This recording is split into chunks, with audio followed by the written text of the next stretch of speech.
Film की शुरुआत में बताया जाता है कि यह मूवी चाणक्य के इस्जिद जुमा ग्रेवयार्ड की एक ट्रू स्टोरी पर बेस्ड है। वहां एक न्यूबॉर्न बच्चे और उसकी मां की कब्र अलग अलग बनाई गई थी, लेकिन बार बार वो दोनों कब्रें मिस्टीरियस तरीके से एक दूसरे में मिल जाती हैं, जो आज तक एक अनसॉल्व्ड मिस्ट्री है। इसके बाद हम एक आदमी को देखते हैं जो एक बोतल से बाउल में कुछ डालकर पीता है।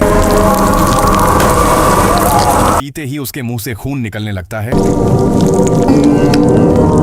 और वो वहीं मौत के मुंह में चला जाता है। सीन यहाँ कट होता है और हिकरान को दिखाया जाता है, जो अपने छोटे बेटे बिरोल को चुप कराने की कोशिश कर रही थी। दूसरी तरफ अदनान अपने एक कोलीग से लेट आने का रीजन पूछता है। कोलीग बताता है कि नाइट शिफ्ट की थकान की वजह से उसने अलार्म नहीं सुना, तो अदनान उसे रूम नंबर 207 के लिए ब्लैंकेट अरेंज करने को कहकर वहां से चला जाता है। इधर हिकरान बिरोल को बेडरूम में ले जाकर शांत करती है, उसे खिलौनों के साथ बिजी रखती है और किचन में चली जाती है। इसी बीच अदनान होटल से बाहर निकलकर हिकरान को कॉल करता है। हिकरान बताती है कि बिरोल सुबह से बहुत रो रहा है और वो उसे अभी अभी बेडरूम में छोड़कर आई है। अदनान बताता है कि वो रास्ते में ही है और उनके पास आ रहा है। फिर जब हिकरान किचन में काम कर रही होती है, तभी बिरोल के पास रखा एक कैबिनेट अजीब तरीके से हिलने लगता है और बिरोल के ऊपर गिर जाता है। हिकरान दौड़कर आती है और यह हाल देखकर कैबिनेट हटाने की कोशिश करती है और रोते हुए अपने बेटे का नाम लेकर चीखने लगती है। सीन यहाँ कट होता है और 3 महीने आगे चला जाता है। हिकरान इस्जिद जुमा ग्रेवयार्ड में बिरोल की कब्र पर जमा हुए पत्तों को साफ करती है। अगले सीन में दिखाया जाता है कि अदनान बिरोल की मौत के लिए हिकरान को कसूरवार मानता है और उसे बद्दुआ देते हुए कहता है कि हिकरान जैसी माँ इस दुनिया में कभी पैदा न हो। हिकरान बुरी तरह टूट कर रोने लगती है और कहती है कि अगर उसे पता होता तो क्या वो कभी अपने बेटे को रूम में अकेला छोड़ती। हिकरान खुद को ही कोसने लगती है। वो अपने गुजर चुके बेटे बिरोल की मौत वाली जगह पर बैठकर माफी मांगती है और बेटे को अकेला छोड़ने के लिए पछतावा और दुख जताते हुए रोती रहती है। इसी बीच रूम में 2 साए दिखाई देते हैं। दूसरी तरफ अदनान होटल में काम करने के दौरान बिरोल का पुराना वीडियो देखकर अपने बेटे के लिए रोने लगता है। इधर हिकरान भी अपने बेटे के टॉयज लेकर रो रही थी। ठीक तभी अदनान वहां आता है। वो बताता है कि रास्ते में उसे अपना भाई मिला था और वो बहुत खुश था क्योंकि अदनान ने अपने बेटे का नाम अपने भाई के नाम पर रखा था। अदनान पूछता है कि बिरोल कहाँ है। इसी बीच दरवाजे पर फिर से नॉक होता है। हिकरान दरवाजे के पास जाती है तो उसे बाहर से अदनान की आवाज सुनाई देती है और वो नोटिस करती है कि अंदर वाला अदनान गायब हो चुका है। खैर, दरवाजा खोलते ही अदनान अंदर आता है। अगले दिन हिकरान आइनुर को अपने साथ हुई यह सारी अजीब घटनाएं बताती है। आइनुर उससे पूछती है कि अदनान का भाई आखिर कितने साल पहले मरा था। हिकरान बताती है कि लगभग 15 साल पहले अदनान के बड़े भाई, जिसका नाम भी बिरोल था, एक एक्सीडेंट में मरा गया था और उसी के नाम पर उन्होंने अपने बेटे का नाम बिरोल रखा था। आइनुर हिकरान को उसका मेंटल डिप्रेशन दूर करने के लिए अब्दुल्ला होजा नाम के हुजूर के पास जाने का सजेशन देती है। हिकरान बुरी तरह भड़ककर हुजूर के बारे में बात करने से मना कर देती है। वो कहती है कि क्योंकि उसका बेटा कब्र की ठंड में सो रहा है, इसलिए वो खुद भी रात को बिना किसी चादर के सोती है और हर रोज अपने बेटे के कपड़े धोती है। अगले सीन में नेवरोज विलेज का नजारा दिखाया जाता है। यहाँ हम 2 औरतों को नमाज पढ़ते हुए देखते हैं। दूसरी तरफ हिकरान घर लौटते वक्त रास्ते के किनारे एक कैबिनेट देखती है जिसके पीछे 2 औरतें खड़ी थीं, लेकिन अगले ही पल वो औरतें गायब हो जाती हैं और हिकरान अल्लाह से मदद और ईविल पावर से हिफाजत की दुआ मांगते हुए वहां से चली जाती है। उस रात हिकरान फिर से उन औरतों को देखती है जो एक औरत का पेट चीरकर बच्चा बाहर निकाल रही थी।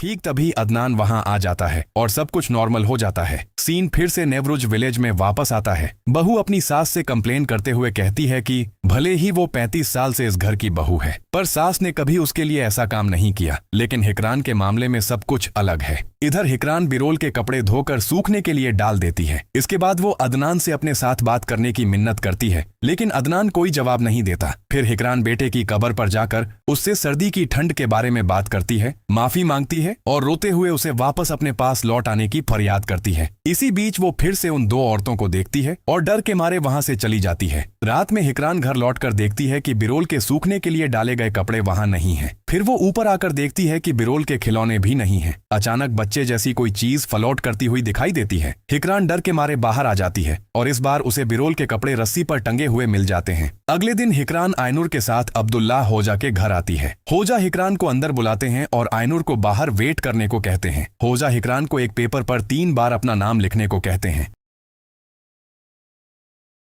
इसके बाद नाम लिखे उस पेपर पर हिकरान की उंगली से खून लगाकर उस पेपर को एक ग्लास में डालते हैं। फिर उसमें पानी डालकर प्रोटेक्टिव दुआ पढ़कर उस पर फूंक मारते हैं और बगल में बैठे एक लड़के को वो पानी पिला देते हैं। होजा जब हिकरान से उसकी प्रॉब्लम के बारे में पूछते हैं तो वो बताती है कि पिछले हफ्ते से उसकी यह सुपरनेचुरल प्रॉब्लम्स बहुत भयानक हो गई हैं। हालांकि बचपन से ही उसे थोड़ी बहुत अजीब चीजें फील होती थीं। होजा हिकरान को तसल्ली देते हैं और इस्लाम की पहली औरत शहीद हजरत सुमैयाह रज़ियल्लाहु अन्हा पर अबू जहल के बेरहम टॉर्चर और उनके अपने ईमान पर डटे रहने की हिस्टोरिकल घटना याद दिलाते हैं। वो समझाते हैं कि इस दुनिया में ईविल पावर्स के वजूद के जरिए ही अच्छाई का इम्तिहान लिया जाता है। इसके बाद होजा जिन्न से कांटेक्ट करने के लिए किसी अनजान लैंग्वेज में स्पिरिचुअल मंत्र पढ़ना शुरू करता है। तभी वो बच्चा उठकर उसके पास आता है।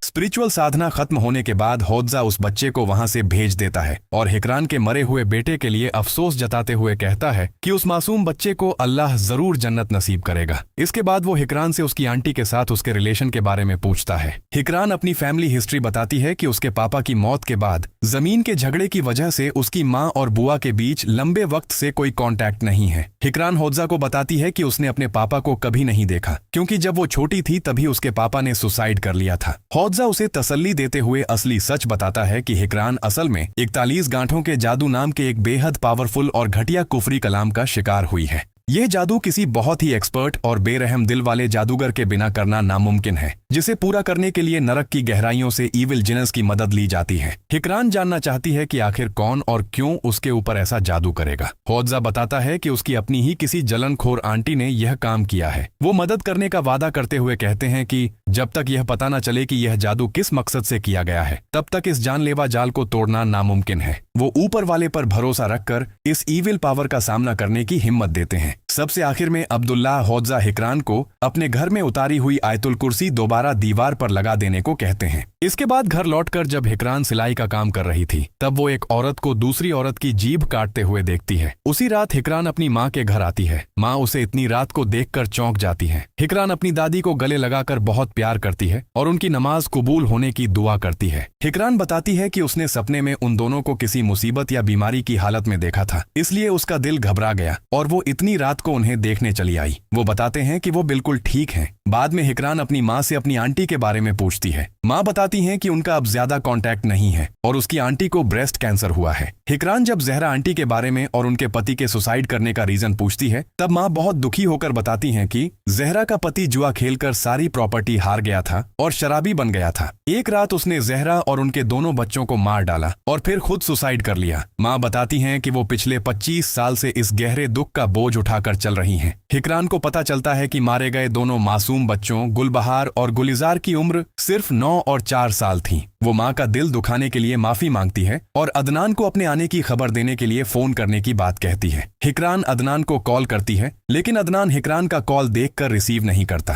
खैर, इसके बाद हिकरान अपनी दादी को गले लगाती है और अपना बच्चा खोने के भयंकर और बेहद दर्द को जाहिर करते हुए रोने लगती है। वो अफसोस करते हुए कहती है कि वो एक पल के लिए भी बिरोल को भूल नहीं पाती और खुद को ही सजा देती रहती है। वो अपनी दादी से पूछती है कि पास्ट में उन्होंने अपने बच्चे को खोने का दुख कैसे बर्दाश्त किया था और क्या खामोश रहने से सच में अंदर का दर्द कम हो जाता है। हिकरान की माँ भी अपनी बेटी का दुख सुनकर रो पड़ती है। इसके बाद सोते वक्त हिकरान की माँ को बेचैनी फील होती है और अचानक वो नोटिस करती है कि उसका तकिया खून से भर रहा है और उसके अंदर से कुछ निकल रहा है। फिर अचानक सब कुछ नॉर्मल हो जाता है। अगले दिन होटल रिसेप्शन पर एक औरत अदनान के पास अपने छोटे बेटे अर्दा को छोड़कर डेंटिस्ट के पास जाने के लिए मदद मांगती है। अदनान मान जाता है और उस बच्चे को गोद में उठा लेता है। अर्दा की माँ अदनान को थैंक्स कहकर वहां से चली जाती है। इधर हिकरान भी अपनी माँ से अलविदा लेती है। दूसरी तरफ अदनान अर्दा को अपना गुजर चुका बेटा बिरोल समझकर उसे प्यार करने लगता है। इसी बीच अर्दा का पापा वहां आकर अपने बेटे को आवाज लगाता है तो अदनान का वो भ्रम टूट जाता है। इधर हिकरान नेवरुज गांव के एक बुजुर्ग आदमी जेवदेत के पास जाती है और अपना इंट्रोडक्शन देती है। हिकरान अपनी बुआ जेवहेर के बारे में पूछती है। जेवदेत बताता है कि उन्होंने 15-20 साल पहले ही गांव छोड़ दिया था और अब उनका कोई पता ठिकाना नहीं है। दूसरी तरफ अदनान काम से घर लौटकर ड्रॉर से कुछ निकालता है और बिरोल की कब्र के पास जाता है। वो बिरोल के पुराने वीडियोस प्ले करके बेटे की यादों में इमोशनल हो जाता है, फिर गन निकालकर सुसाइड कर लेता है।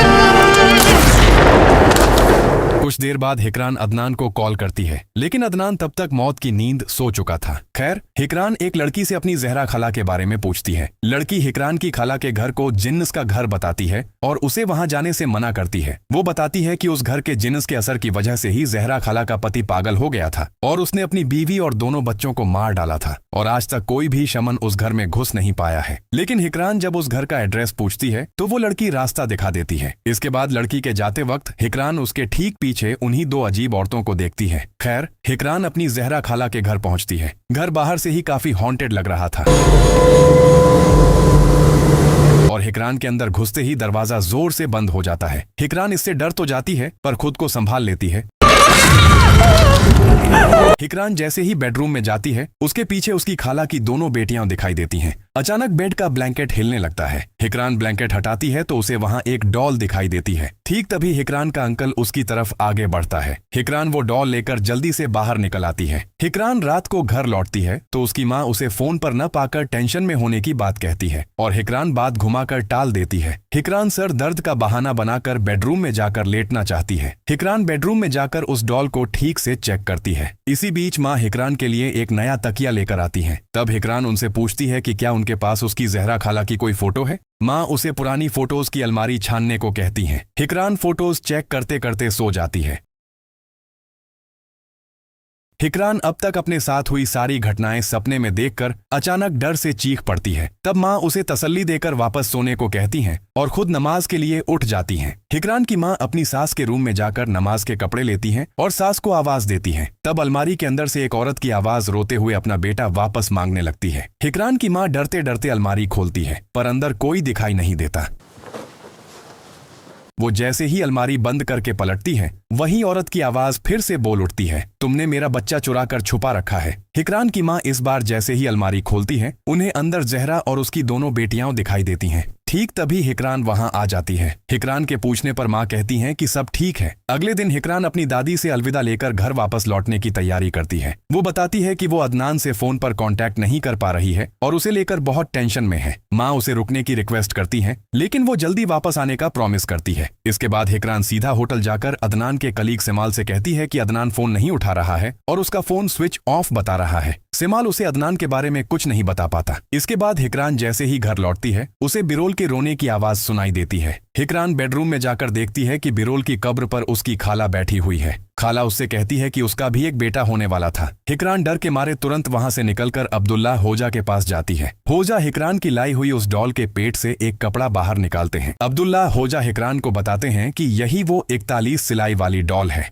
वो बताते हैं कि हिकरान की खाला ने बहुत बेरहम इरादे के साथ शैतानी आत्माओं की मदद से उनकी पूरी फैमिली को बर्बाद करने के लिए यह 41 सिलाई वाला कुफरी कलाम किया था, जिसका असर एक जनरेशन से दूसरी जनरेशन तक चलता है। होजा पूछते हैं कि क्या उसने अपनी माँ को इस बारे में कुछ बताया है या नहीं। हिकरान बताती है कि उनके बूढ़े होने की वजह से उसमें इतना बड़ा सच उनके सामने लाने की हिम्मत नहीं हुई। होजा उसे तुरंत उन्हें सब कुछ बताने की हिदायत देते हैं, क्योंकि यह शैतानी जिन्न सही मौके की तलाश में घात लगाए बैठे रहते हैं। हिकरान पूछती है कि वो इतने साल पहले मर चुकी खाला के इस घटिया काम के बारे में अपनी माँ को आखिर कैसे बताएगी, क्योंकि उसकी माँ ने अपने पति से भी ज्यादा उस खाला की मौत का दुख मनाया था। अब्दुल्ला होजा हिकरान को अपनी माँ को वहां ले आने का सजेशन देते हैं, क्योंकि उसकी माँ से ही पास्ट का असली सच पता चलेगा। वो कहते हैं कि इस घटिया काले जादू का असर खत्म किए बिना हिकरान कभी शांति से नहीं जी पाएगी। इधर हिकरान की माँ अपनी सास के लिए दवा लाती है और उन्हें खिलाते हुए अफसोस करती है कि हिकरान मेंटली पूरी तरह टूट रही है। इसी बीच अचानक हिकरान की माँ का मुंह टेढ़ा हो जाता है, उनका चेहरा पीला पड़ जाता है और उनकी वहीं मौत हो जाती है। आंखों के सामने ऐसा नजारा देखकर हिकरान की दादी उस रूम से बाहर आती है और प्रेयर्स करना शुरू कर देती है। कुछ ही देर में हिकरान घर वापस आती है और दादी को बैठे हुए देखती है। तब गूंगी दादी बताती है कि हिकरान की पालने वाली माँ नेज़मिए अपनी बहन जहरा से बहुत जलती थी, खासकर जहरा की 2 बेटियों के पैदा होने के बाद। जब जहरा का पति रमजान एक बेटा चाहता था, तब नेज़मिए ने इसी बात का फायदा उठाया। उसने दादी का इस्तेमाल करके बेटा पैदा होने के जादू के बहाने उन्हें अपने घर इनवाइट किया। दादी मानती है कि नेज़मिए ने उसके आगे यह घटिया ब्लैक मैजिक करने की मिन्नत की थी और वो इसके लिए राजी हो गई थी। उन्होंने जहरा और रमजान को अपने घर बुलाकर बेटा होने के जादू के बहाने सबसे बेरहम 41 सिलाई वाला कुफरी कलाम किया और उनकी पूरी फैमिली को बर्बाद करने की साजिश रची। दादी ने जहरा को 41 सिलाई वाली वो डॉल तकिए के नीचे रखने को कहा था, जो दरअसल रमजान का पुतला था। इसके बाद ईविल जिन्स ने धीरे धीरे रमजान का दिमागी संतुलन बिगाड़कर उसे अपने कंट्रोल में ले लिया और उसने पागलों की तरह आंख मिचौली खेलने के बहाने अपने ही बच्चों को मार डाला। दादी भयंकर पछतावे के साथ अपने इस घटिया पाप को कबूल करती हैं। रमजान बच्चियों को मारने के बाद जहरा को मारने गया, लेकिन जहरा नमाज पढ़ रही थी, इसलिए रमजान उसे छू नहीं पाया। पर रमजान ने खुद बाहर आकर अपने ऊपर आग लगा ली और सुसाइड कर लिया। हिकरान भयंकर गुस्से और शौक में अपनी दादी से पूछती है कि उन्होंने इतना बड़ा और घटिया जुर्म आखिर कैसे किया और उसकी अपनी माँ अब कहाँ है। दादी एक बहुत बड़ा सच खोलती है कि रमजान के पागलपन के बाद उन्होंने जहरा को अपने घर वापस लाया था, जहां जहरा ने प्रीमेच्योर डिलीवरी के जरिए हिकरान को जन्म दिया और जिक्र किया था कि वो एक्सेसिव ब्लीडिंग से मर गई थी। हिकरान असल में जहरा की अपनी बेटी है और क्योंकि नेज़मिए बांझ थी, इसलिए उसने हिकरान को अपनी बेटी बनाकर पाला। दादी कबूल करती है कि उन्होंने हिकरान को चुराकर अपनी बेटी के रूप में बड़ा किया था। हिकरान पूरी तरह सुन्न पड़ जाती है और पूछती है कि क्या उसकी जहरा खाला ही उसकी असली माँ है और क्या वो डिलीवरी के वक्त मरी थी। दादी बताती है कि जहरा डिलीवरी के वक्त नहीं मरी थी, बल्कि नेज़मिए ने तुम्हारी माँ का तकिए से मुंह दबाकर उसका खून किया था। हिकरान भयंकर गुस्से और इस सच के बाहर आने के दर्द से टूट जाती है। वो समझ जाती है कि नेज़मिए और दादी ने मिलकर उसकी असली माँ, पापा और दोनों बहनों को बेरहमी से मार डाला। वो गुस्से में चीखते हुए इन खूनियों के चेहरे देखती है, इंसाफ मांगती है और पूछती है कि उसकी फैमिली को बर्बाद करने वाली नेज़मिए आखिर कहाँ है। हिकरान नेज़मिए को बहुत बुरी हालत में मरा हुआ पड़ा देखती है और वहां से चली जाती है। दूसरी तरफ दादी कहती है कि मेरा बेटा मेरा दुश्मन बन गया था। वो कहता था कि जिसका अपना बच्चा होता है वो किसी दूसरी माँ के बच्चे को नहीं मार सकता। उसके बेटे ने उस पर धिक्कार जताते हुए कहा था कि वो आखिर कैसी माँ थी और आखिरकार ऊपर वाले ने बच्चे वाली उस माँ की गोद से ही उसका बच्चा छीन लिया।